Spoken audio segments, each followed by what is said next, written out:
সুপ্রভাত বন্ধুরা, আজকে আপনাদেরকে দেখাবো যে তিস্তা যতটা সুন্দর দেখতে নদীটা, তার রূপ ততটাই ভয়ঙ্কর বর্ষাকালে। এই বছর বর্ষাতে প্রচণ্ড ক্ষতি হয়েছে। এই যে রাস্তাগুলো আপনারা দেখছেন, এই রাস্তাগুলো পুরো ডুবে যায় মানুষ, আর এতটাই জলের স্রোত থাকে যে পাশ দিয়ে যাওয়া যায় না, খুব ভয় লাগে।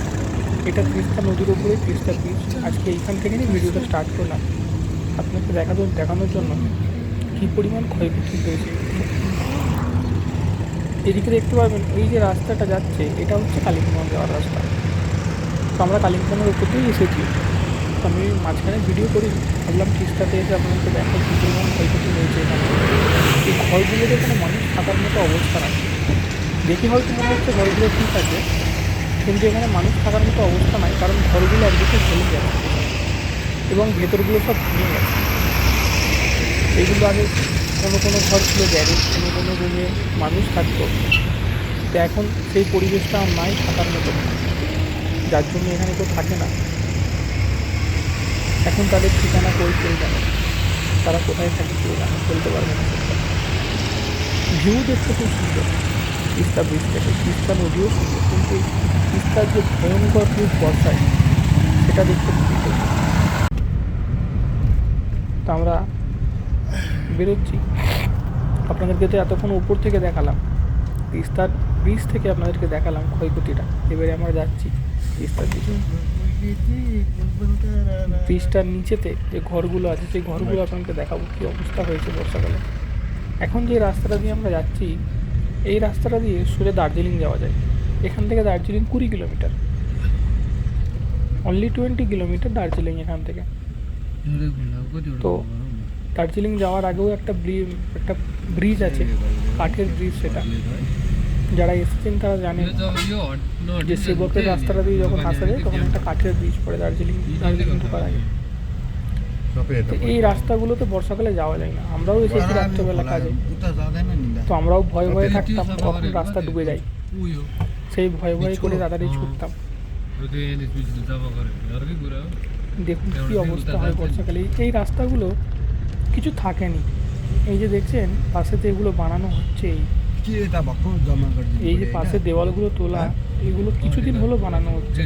কনস্ট্রাকশনের কাজ এখনও অনগোয়িং চলছে এখানে, এখনও থেমে নাই একবারও। একদিকে পাথর লাগানোর কাজ চলছে, একদিকে ঢালাইয়ের কাজ চলছে, এদিকে রোড নতুন করে তৈরি হচ্ছে, কারণ রাস্তা অর্ধেকের বেশি ভেঙে পড়ে গেছিলো নদীতে।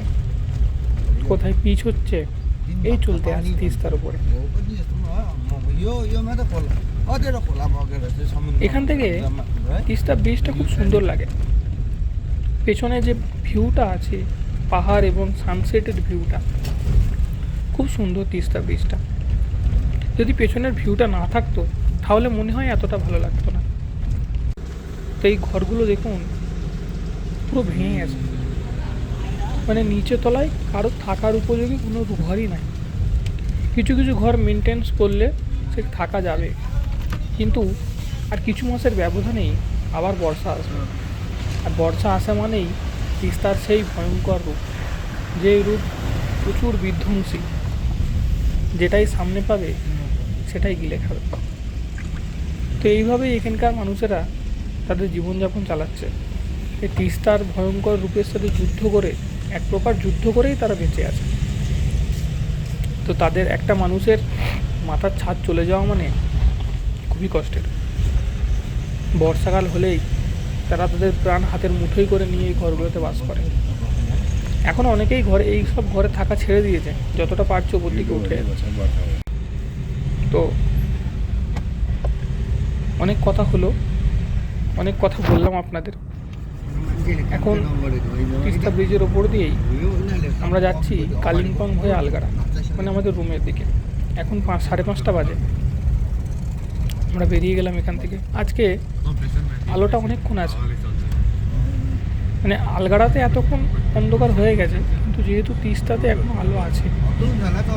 তো যদি ভালো লেগে থাকে ভিডিওটা দেখার জন্য ধন্যবাদ, সাপোর্ট করুন, যাতে এরকম ভালো ভালো ভিডিও আপনাদের কাছে রাখতে পারি, দেখাতে পারি পাহাড়ের জীবনযাপন মানুষের কতটা কষ্টের। ধন্যবাদ।